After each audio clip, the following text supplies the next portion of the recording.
Today, we're checking out some more AniNews rezero cut content. This is the second part of the episode 4 cut content. All right, we got to figure out how that attack went down on the witch's cult when Subaru and the gang, they all run over to where the broadcast is to confront Lust and deal with everything there. All right, if you enjoy the video, click the like button, subscribe to the channel for more.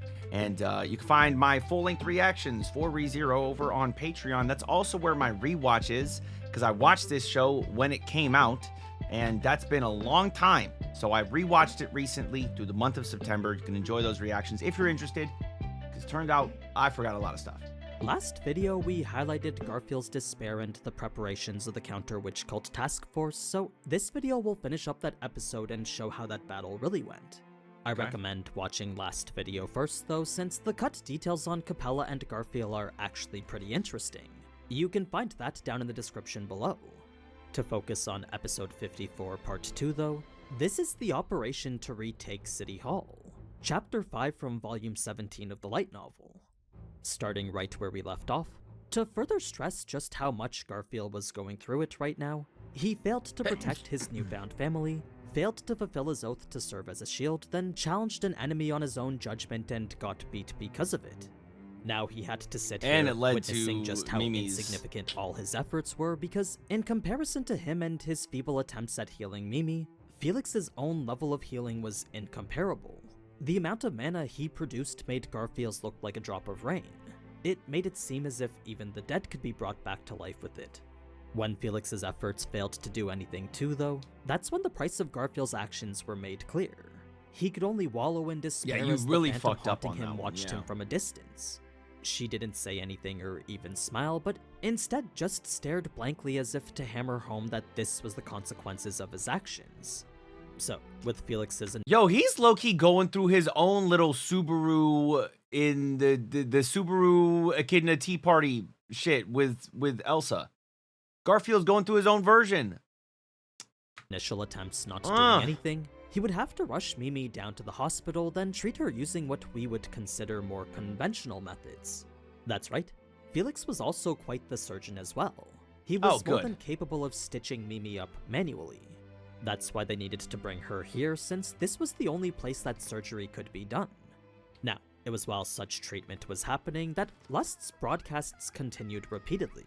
Her insults and intimidation never stopped for a second. Subaru had tried to ignore it as best he could, but beyond her incessant noises, he heard something else. It was a sound he instinctively rejected due to how awful it was, but the more he focused, the more he realized this was the sound of buzzing insects.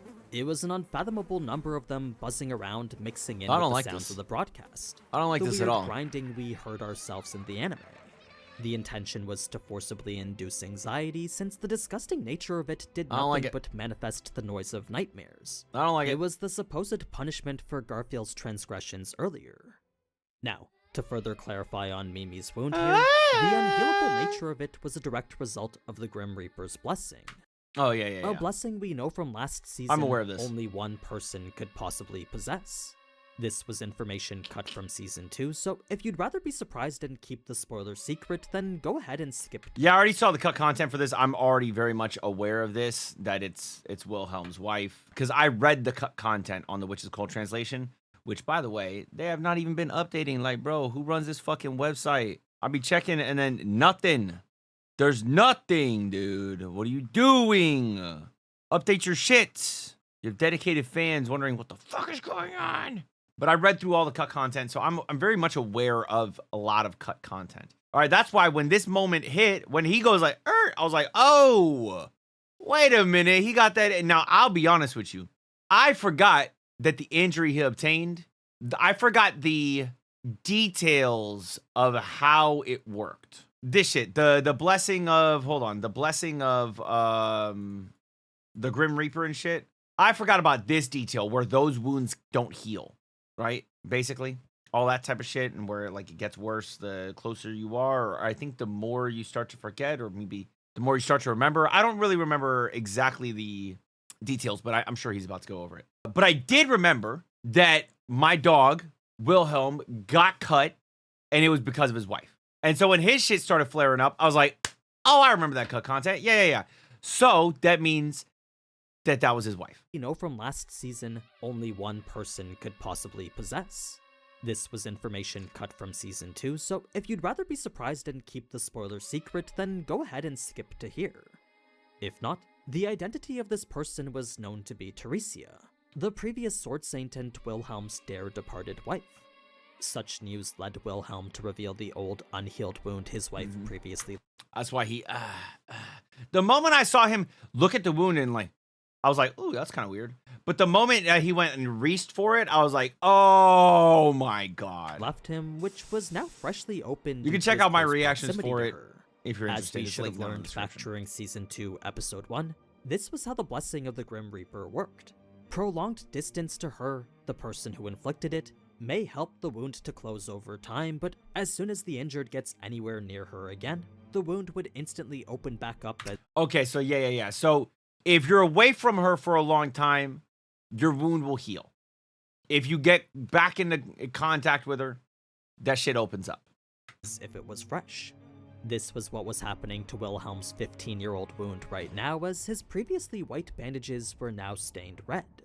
The whole thing was a very emotional burden for him. To think his wife could still be alive after all these years, well, the thought certainly weighed very heavily on him. And I don't understand that. That's one thing that I kind of am confused by, because isn't there only one Sword Saint at a time? So how the fuck is Reinhardt the Sword Saint if she, you know? Or maybe just because it's the title?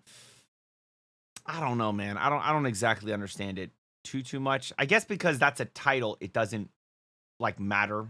They just pass it on to the next person. Actually, if she was fighting for the witch cult now. What Wilhelm and everyone knew just for thought certain, she died. though, was that whoever Teresia was now, it certainly wasn't the Teresia he knew that died 15 years ago. No, there would be no hesitation to cut her down, and whoever desecrated her soul like this, well, the Sword Devil would show no mercy. Wilhelm wasn't the only one emanating this fierce conviction, since with Mimi's life now at stake too, Ricardo also had a strong reason to fight himself. He would let out this pure bestial anger to show just how committed he was, a promise of revenge that really resonated with Garfield. Moving on to Subaru's good, and that moved now, Garfield to the actually like concern was, of get course, in the there. media.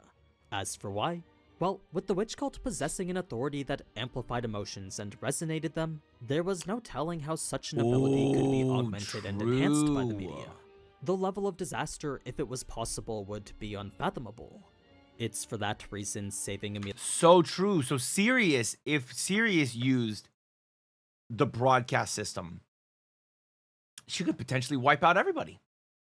Amelia came second, since if the city was destroyed, Subaru wouldn't be able to save Amelia anyway. That being the case, if the first step was to secure the media, then by association it also meant confronting lust. Now, as strong as everyone present was, Subaru would have liked to be joined by Kiritaka's private White Dragon Scale force as well.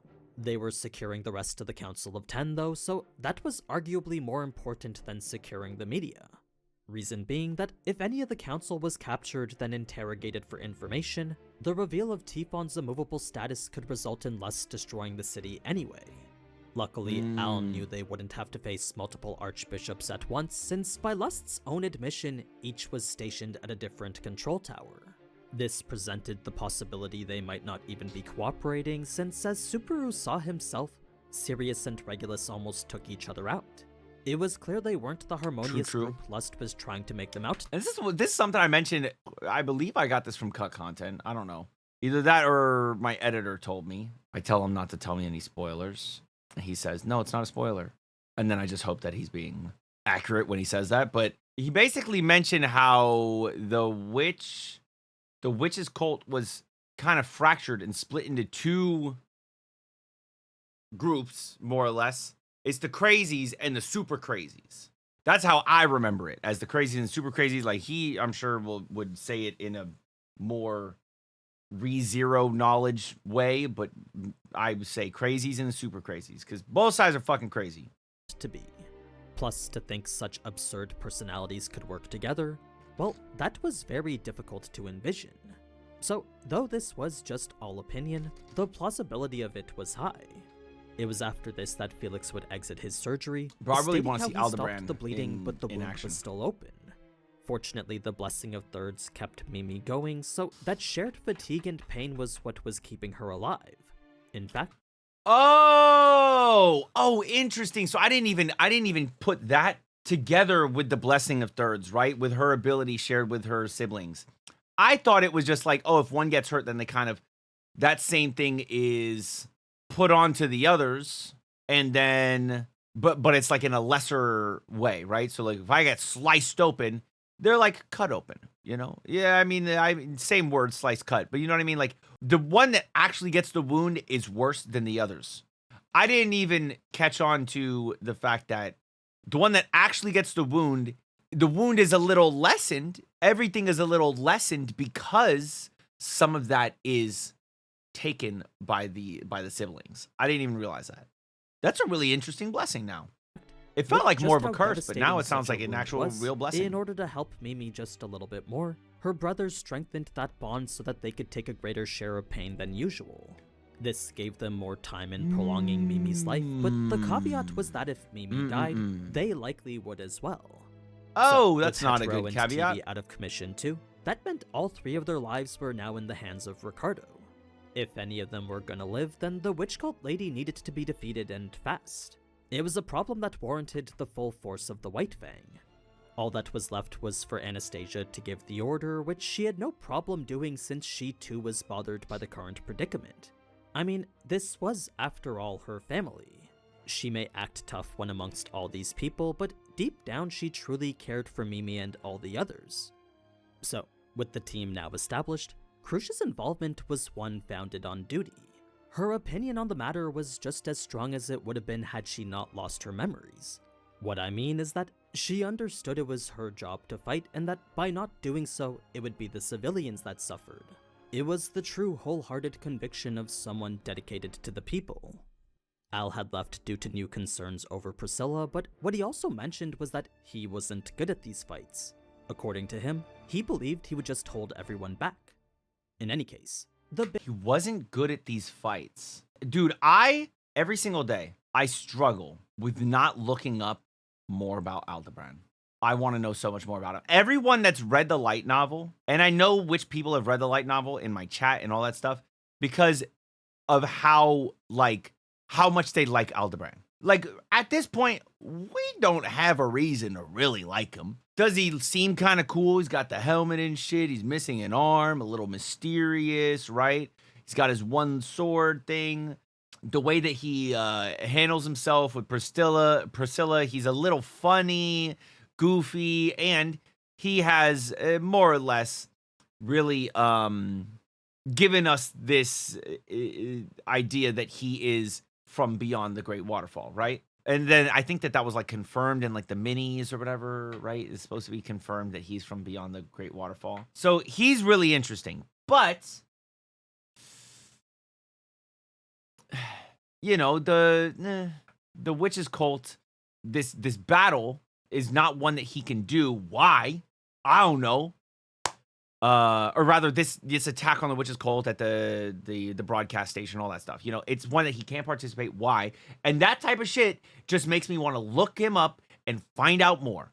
Because there's so much, there's so little that we know about him, but it is so like impactful for me to want to know more. You know. biggest question is how can Subaru walk, and the easiest answer for that is Felix. Despite significant pushback, Subaru had demonstrated resolve so incredibly adamant that Felix had no choice but to cave and use his special trick on him. He made it so Subaru's sense of pain went away. The slightest action would still make it bleed again, but aside from that, Damn, Subaru that's gotta could walk hurt. and maybe even run. It was all because if there was even the slightest chance him and his tricks could support the others, then that was a chance he was willing to bet on. Even if it Fair cost enough. him his leg for good, Ooh. the regret of that wasn't anywhere near comparable to the regret of doing nothing. So that's how Subaru was good to go here. Fast forward to the moments right before the attack, and as Ricardo, Garfield, and Wilhelm tensed up at the battle awaiting them, Julius would use his greater spirits to survey the area and do a bit of recon. With the only So I have entrance so being at the many front, questions it for made the this only loop option right for now. attack a direct one. So that This man meant Subaru Garfield lost and a leg. Ricardo would get their opportunity for revenge, while for Wilhelm, Fuck. his fated encounter would come too. Subaru had hoped Julius could use his spirits to scout out inside City Hall too, but the danger of such a task was far too great for them. Reason being that if the witch cult learned from their battle with Sloth, then there was a good chance they came prepared with anti-spirit measures. It was a risk that could end up significantly diminishing Julius's fighting strength, since his power was directly related to the number of spirits he had at his disposal.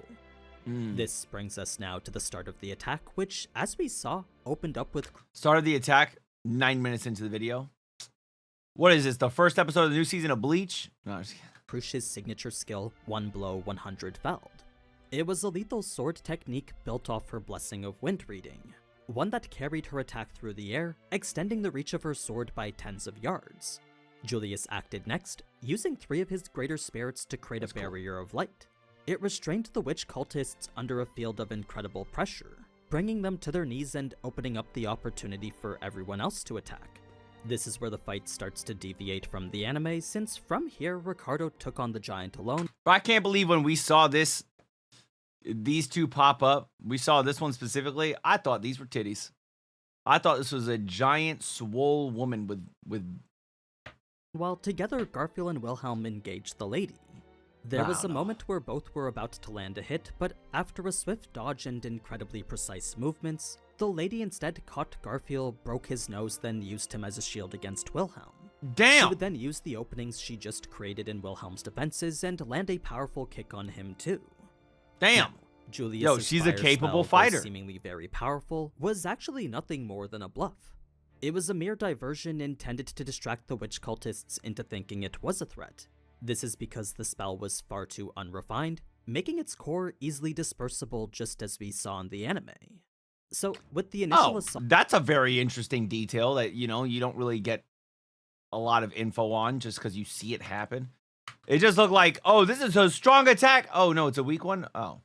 But, like, knowing why it seemed like a strong attack, but it was actually a weak one is very interesting. I like that shit. Successful, it did, however, reveal their 2 opponents were open to long-range attacks. That being the case, if they prioritized Julius's magic, Krush's Windblade, and Subaru's whip, then there was a good chance that they could beat them. That's when Capella would arrive to interrupt though, instantly bringing both witch cultists down to their knees. As soon as they heard her unbearable screeching, they quickly showed their respects as if on instinct. This would have been a good opportunity to attack, but never once did either of the cultists let their guard down for a second. Though they were kneeling in reverence, at the same time they kept their eyes trained on Subaru and the others. The artwork is always so interesting. It was a level of discipline only the most elite warriors could have. Capella's entrance was slightly nerfed in the anime, since rather than simply resting on top of the building, she was instead circling the sky, writhing in midair as she mocked and laughed at everyone. Her form as a dragon was sullied by the absurd movements she made, but that didn't change the fact her wings were the primary target. So long as they were still functional, it meant she could just rain dragon breath whenever she wanted. It was a scenario Wilhelm knew from experience they needed to avoid. Luckily for him though, that same experience from 4 decades ago also made him more than confident Capella could be handled easily. In comparison to the fierce 3-headed dragon Bargrin the Black, Capella was really nothing more than an insect. So if all they needed to do was just cut her head off once, then that prolonged fight with Bargrin would prove invaluable. They were words that reassured Subaru and the others greatly. They may not have experience fighting a dragon themselves, but with a certified dragon slayer standing right next to them, morale was at an all-time high. Now, an interesting line left out during this encounter was I'm a dragon Subaru's slayer. attempt to question Hey, that's so cool that the idea of like a world where there's dragons, but it's not like it's super common. It's not like they're like all over the place. And you earn a title like Dragon Slayer by actually slaying a fucking dragon. That's got to be such a cool ass title to have. Capella's claim as the princess. It was upon hearing such an accusation, though, that Lust couldn't help but respond in utter confusion. It was a response that made it seem like maybe this was the real Capella. Julius's attack then combined the might of all 6 of his greatest That's spirits interesting, together, maybe. producing the exact same spell he wants to use on Betelgeuse. It was the sign for the battle to recommence, leading the witch cultists to re-engage them. This time Wilhelm was the one to engage the lady, resulting in a sword fight that could only be described as perfection. To any person who was watching this, the exquisite display in front of them was nothing short of the pinnacle of swordsmanship. Ooh, that's so cool. Garfield had engaged the giant, setting in motion a battle of brutes. The two were exchanging heavy-hitting blows back and forth. It was shield and fist against arm and greatsword. So, if Wilhelm's battle was a silent symphony, then Garfield's was a roaring thunderstorm. Everyone else was dealing with Capella, who, right before being hit by Julius's attack, unleashed a torrent of dragon breath, scattering black flames everywhere. Had Ricardo not intercepted it with his powerful howling skill, then everyone below would have been hit head-on by it. The thing is, unfortunately, Ricardo's skill only dispersed the flames mid-air, sending them scattering everywhere around them. It had created this hellish landscape of fire, burning any and everything around them. Regardless of if the surface was flammable or not, the flames continuously expanded as if they had a life of its own. That's interesting. That's not in her moment. I don't think that was really anything danger, shown in one that definitely added to her threat level. The anime. All we got to see was her regeneration and insults, but by adding this, it would have shown that she's not afraid to engage in combat. Either way, I'm sure that message will be made clear next episode. Now, Capella had a few more comments in line with her perverted nature, then proceeded to give an explanation as to whatever this was. As she would declare herself, this was her conquering death. She was what she referred to as a complete being, someone who was supposedly immortal. This made Subaru's list of— She does have this regeneration, which, I mean, I could understand how you would think that that's immortality, right? The ability to just regenerate and regenerate, like, I mean, it's hard to kill somebody that's just gonna fix themselves. Enemies even more challenging, since when you really think about who Subaru's been up against, there was one who had bodies to spare, one that drags others down to the grave with them, one who was invincible, and now one that was immortal. The archbishops were definitely not easy opponents. Funnily enough though, it was as Subaru put them all under the same umbrella that I don't know if I would have called him invincible. I would have said he was invulnerable, is maybe the word choice I would use. Like, you can't even land the attack on him. Though, I mean, he does get the one punch on him with the unseen hand and stuff, but still, like, it seemed like much more of an invulnerability than an invincibility, you know? Capella would argue that she wasn't like them. For some reason, she didn't like being looped in with the rest of the archbishops. This is what I meant, bro. The archbishops kind of are, they're in factions. That was the last thing she would say before returning inside, that's the bringing end of us the to a good place to stop before next episode. So, if you liked learning more about what you missed, now we gotta wait until probably like Sunday or Monday or something for another one of these videos for the episode 5 breakdown. That cut content's gonna be nice because that cut content's gonna dive into Capella more. It should dive into, you know, I mean, we can kind of dive into the Reinhardt situation with his dad and Felt and stuff. I think that's more or less, I've already read a comment. Somebody said basically like, oh, listen, if you're in a situation where all this shit is going down, wouldn't you also want to be around the strongest person in this universe? And that would be his dad wanting to be around Reinhardt. I mean, sure, there's some things he might not be capable of, but when you really get down to the nitty gritty, he is the strongest. And so when I read that comment, I was like, oh, okay, well, that actually makes a ton of sense. That's why he's here holding Felt hostage, because it also holds Reinhardt hostage, which keeps him safe.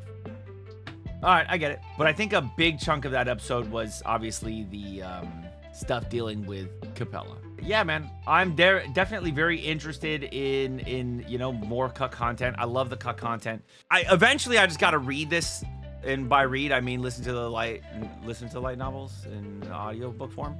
Right now I'm listening to Mushoku Tensei, and I'm not spending enough time listening to it because I do a lot of stuff and I don't put enough time in listening to it. But eventually I'll read or listen through season 2 all the way through that, and then I'll stop, and then I'll pick up something else. I've got Classroom of the Elite, which that shit really needs the you gotta read the light novels, right? There's just, God, the anime adaptation is rough. But I also really want to check out ReZero, so maybe I'll do ReZero first. But they're literally talking about like so far ahead in light novels. They're talking about like light novel 11 or 17 or something. I don't even remember anymore. They showed us a picture at the start of the episode, or at the start of this video. But yeah, you know, I'll get around to it eventually. What do you guys think about this one? Let me know down in the comments how you feel about the cut content for episode 4. How do you feel about the cut content reactions? If you enjoyed the video, click the like button, subscribe to the channel. Until next time, make sure you all keep it fresh. Peace.